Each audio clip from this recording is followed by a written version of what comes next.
Drake's really getting into that. God, Drake! Yo, what's going on, everybody? Welcome back. I'm Takwin. Today, I'm going to be talking to you about my honest opinion regarding Halo Infinite PvP, everything we experienced this last weekend. I wanted to hop on and give my raw thoughts on this. I've had a couple days to process, and there's a lot I have to say. There's some good things, there are some bad things, some things that definitely really need to be changed before launch. But before we get into all of that, let me take a moment to pay my editors, and let's thank today's sponsor, Idle Firefighter Tycoon. Are the Halo Infinite withdrawals getting to you? Is playing MCC just not enough anymore? Well, now there's hope. Idle Firefighter Tycoon is a free-to-play game where you run and upgrade your fire station and expand over time.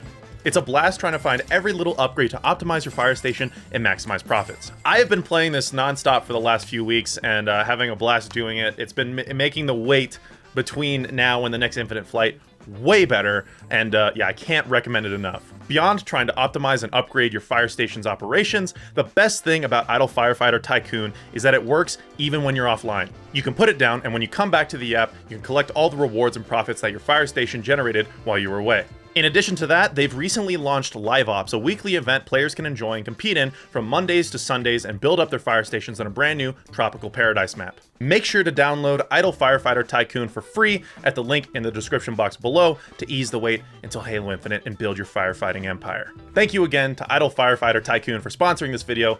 Now let's accelerate. So to start off, I'm just going to be talking about some of the weapons. There were the default set of weapons and the new shock rifle, as well as a ton that were like unintentionally sort of leaked in game. The whole situation was kind of confusing, but the only ones that I got to use outside of the weapons that we've already used is the Mangler, the Sentinel Beam, and the Disruptor. I got to use those three, but I'm just going to talk about, I guess, the weapons I really have strong opinions on right now. So first off, we'll talk about the new weapon, the shock rifle. I think the shock rifle is pretty interesting. However, I don't really like it. For me, it's kind of a cool concept with sort of poor execution, but I'll really have to continue using it to really form like a really concrete opinion on it. My reasoning right now is essentially the shock rifle is just a worse sniper rifle that kind of chains shock damage to people, and it EMPs vehicles. But the thing is, the shock damage that it actually does is like kind of negligible, not enough to really matter. I do think that EMPing vehicles is cool, and that's going to be a really valuable tool against vehicles in BTB.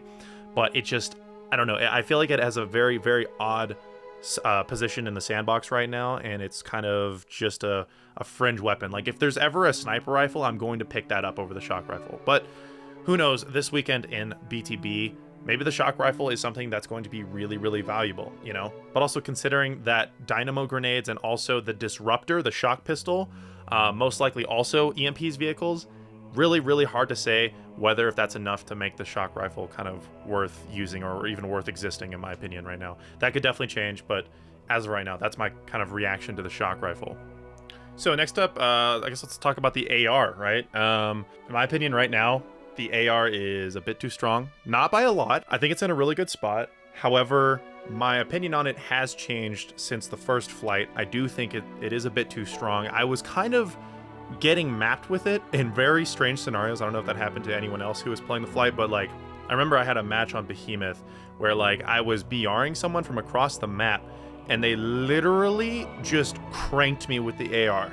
They didn't kill me, but they like cranked my shields and descoped me to the extent where like I literally like couldn't kill them. It was kind of insane. And I can't count the amount of times that like I'm at range with a BR on any of the maps and like an AR somehow stays competitive. Obviously that's an exaggeration. Like the BR is going to be better than the AR at range, but I think the AR is a little too strong at mid-range right now. Mid to long range. I'm thinking like the damage fall off should either be more extreme, or the precision damage, like once the shields are down, you shouldn't be able to just like pop kill someone in 1 or 2 shots. But anyway, I think maybe the precision damage, maybe taking 3 or 4 shots to the head, or just the same amount of shots no matter where you shoot them, would be a good change, because I don't know, I feel like currently the AR melts, but yeah, other than that though, it does feel great to use. It sounds amazing. It's like meaty, it's satisfying, it's honestly a great weapon overall, and I think 343 is really close to like nailing the balance with it. Running it back to the sidekick, I think the sidekick feels pretty good. Doesn't feel as good as last flight. I couldn't really tell you why. I think part of that may have to do with the fact that aiming on this flight felt a little weird. I'll kind of get into that a bit more in a bit. But yeah, sidekick, still cool, still great, but felt a bit off. Let me get to some of the new weapons, though, because that's kind of what I'm excited to talk about. I had one game where I got to use the... Actually, I technically got 2 games, but I had a game where I got to use the Mangler, and I got to use the Disruptor, and I got to use the Sentinel Beam. And holy crap. I was getting a little bit bored with Infinite, but the second these other weapons that are in the sandbox came into play, I immediately was way more interested in the game. The Mangler, starting off, the Mangler is fun as hell. It's super satisfying. It's a projectile, heavy hand cannon type of weapon. Think like the slowest firing hand cannon from Destiny. It is a 3-shot kill, 2 to the body and then 1 to the head. And it is a projectile. It's not hit scan. And when I kind of saw that it was a projectile in like the Halo Infinite campaign reveal, I kind of thought it might be a little weird, but no, like the projectile speed is pretty good. It's very punishing, but it's a very visually accurate projectile. It's like you can work around it and lead your shots, and it all just works, and it feels snappy and clean and punchy. So even though I didn't get to use the Mangler for very long, I really like it, and I could see there being like a really crazy skill gap with Mangler kills. The Sentinel Beam, I also didn't get to use for very long, but holy shish kebab, that thing melts. I think the Sentinel Beam is like a borderline power weapon now, if you're in close quarters. The thing melts, it sounds amazing, it looks amazing. I love that it's powerful now. The Sentinel Beam's always just been a fringe weapon in the Halo sandbox where it doesn't really matter, you don't really pick it up. Now, damn, it's really good. And the last weapon that I got to use that was new was the Disruptor, which is like a shock pistol type thing. Again, I think it has that like shock damage trait where it can like EMP things. I don't think I got a single kill with it. The thing just didn't do damage. I missed some shots, but it just didn't. I don't know. I have like no positive feedback on the Disruptor right now just because it literally just felt like it didn't do damage. So yeah, not too much to say about that. The weapon could probably use a buff. Maybe it's just a purely utility weapon because, you know, the plasma pistol in Halo Infinite now, you can no longer EMP vehicles with it. That ability has been relegated to the shock weapons and equipment. So the dynamo grenade, shock rifle, disruptor, that's what those are for now, I suppose. But yeah, I don't know, a little weird to like take an ability away from one weapon and then put it on another one just for the sake of having that other weapon. I don't know. There's a whole discussion there, but we'll get to that probably in another video. But yeah, disruptor was the last weapon I used, and it kind of wasn't that useful. But I think the general consensus is like once we get everything in the Infinite Sandbox together in the full game, this game is going to be incredible. I guess last weapon I want to talk about is the sniper.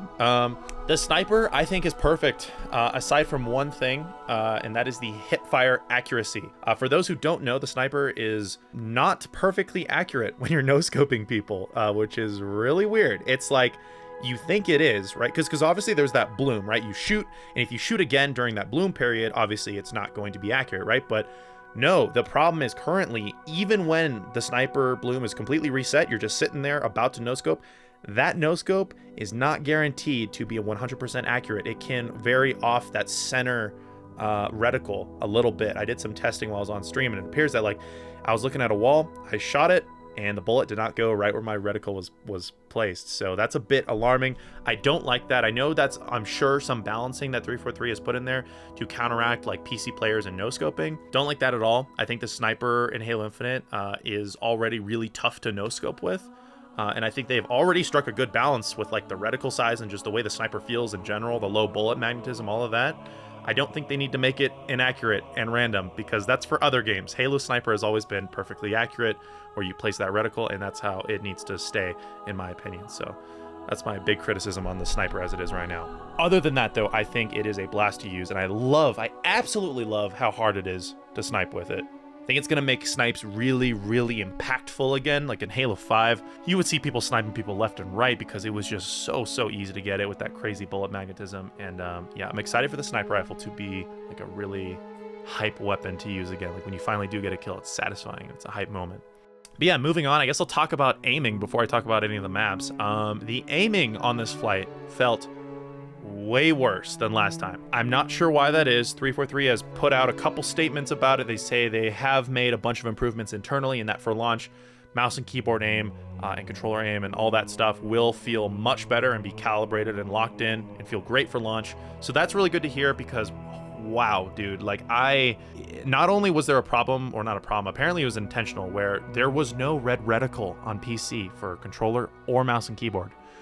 You still got the aim assist on controller, according to them, which we tested. You did have aim assist. On mouse and keyboard, though, it felt like my shots were not landing like 20% of the time. And it felt like when I was in the training mode playing against bots, you know, when you have like a really good connection, because obviously you're just in like a local server type situation, the game felt incredible. Whenever I went online and when my ping went above 30 milliseconds for my ping, the game would fall apart, teleporting, crazy shit happening. It felt like I was on like 200 plus ping, but that's the thing. It was so odd. So odd to me, because obviously like 40 ping, 50 ping, 60 ping, yeah, you know, you can totally manage with those ping levels, and even higher than that, maybe up to 100.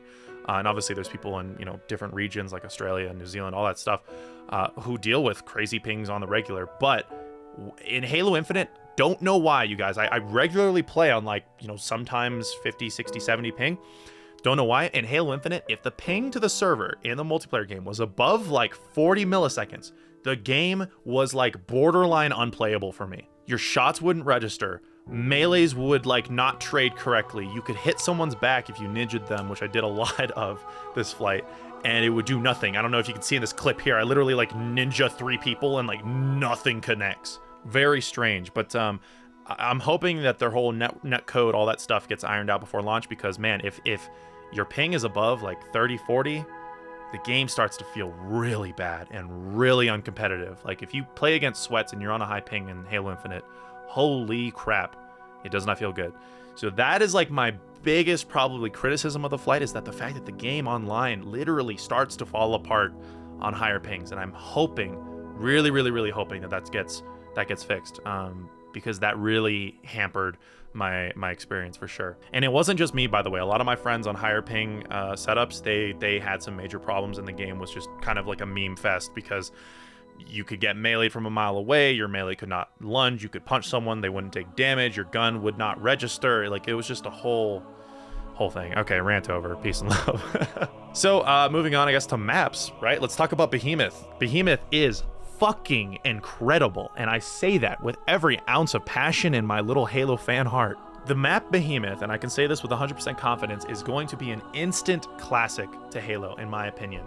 It is so beautiful, it plays amazingly, it's such a classic, fun Halo map. It is the most Halo feeling Halo map we have had, and like, I want to say since Halo 3, and like, this is coming from like a Reach fan, like a big Reach fanboy, right? Like, I feel like we haven't had a Halo feeling Halo map, like really Halo feeling, since like Halo 3. And wow, the map is gorgeous. I love the way the bases are set up. I love the man cannons over to those sniper towers. The platform in the middle is really neat. The tunnel underneath is really neat. The way you can interact with grapple on that map is incredible. You can go super high in the air. Everything about Behemoth is a blast. It's just the classic Halo fun.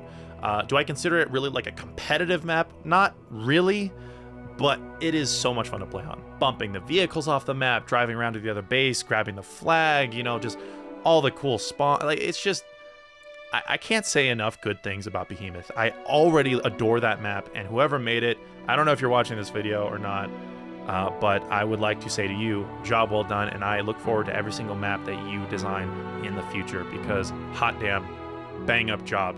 And with that incredible praise for Behemoth, we move on to the rest of the maps. My opinion on Bazaar from the last flight has changed. I still absolutely adore Bazaar's visuals. However, I think the map did get a bit stale for me. Maybe it was the setup of weapons and equipment on that map. I did not find it interesting very much. I hated the rocket launcher. Oh, that's another weapon I should have talked about, by the way. Quick tangent. Quick ADHD moment right here. The Spanker rocket launcher is way more inconsistent than it was last flight. Why? Couldn't tell you. It just is. I could not get consistent kills with that rocket launcher the entire flight. It was so strange. Anyways, yes, I did not have as much fun on Bazaar. I think maybe like something in the middle of the map might be interesting to like help it. I think it would be really neat if like the sewer area where the shoddy spawns, if there was maybe like a tunnel there that goes to the center of the map, and like there's like a man cannon that like shoots you up into that center building, or maybe if you could go into that center building, that might be neat. I don't know. I just feel like the map's a bit stale right now.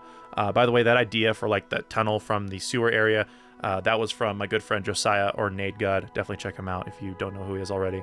But yeah, I was talking to him about it, and he suggested that change. I was like, oh, that's kind of interesting. But yeah, just something to spice up that map a little bit. Might be needed structure-wise. But the rest of the maps, Live Fire and Recharge, I still really enjoy. I think I enjoy Recharge the most. It's just a very dynamic and interesting map. Very, very interestingly laid out. I could see Free-for-All being a blast on that map. I really can. But yeah, I guess for equipment, we've already tried all the equipment except for the thruster pack, which we actually had access to briefly in that same game where I used the Mangler. There was a thruster, just a wax poetic. I fucking love the thruster pack in Halo Infinite. It's super tight and like calibrated, and it feels great to like thrust around and like fly. It's awesome. Really big fan of the thruster in Halo Infinite. It feels like the definitive Halo thruster pack in my opinion. And I could see, honestly, I could see a version of Halo Infinite where that's like an intrinsic ability, like a custom game or something, being a blast. The fact that it is equipment for pickup that you can fight over really balances it for sure. Same thing with grapple shots, same thing with repulsor. Sorry, what am I saying? We got to use repulsor, which is fucking incredible. Goddamn, so much I'm just now like remembering. But yeah, repulsor incredible, thruster incredible. The things you could do with all these equipment pieces is the possibilities are infinite. Pun intended. But yeah, I'm incredibly excited for the BTB flight this weekend. I hope you guys are too. I will definitely be doing another follow-up video after the BTB flight, talking about everything, running through some maps, what I think of everything, and yeah, just lots of content to come. So if you're new to the channel, definitely subscribe. But I think those are going to wrap up my honest opinions and takeaways from the Halo Infinite flight this last weekend. Like I said, we got another one coming up, and big thanks once again to Idle Firefighter Tycoon for sponsoring this video, allowing me to pay my editors, actually make this YouTube thing happen. And yeah, so definitely check them out too. Links for all of that in the description box below. Much love, everybody. Thank you so much for watching, as always, and I will see you in the next Halo Infinite video. See ya.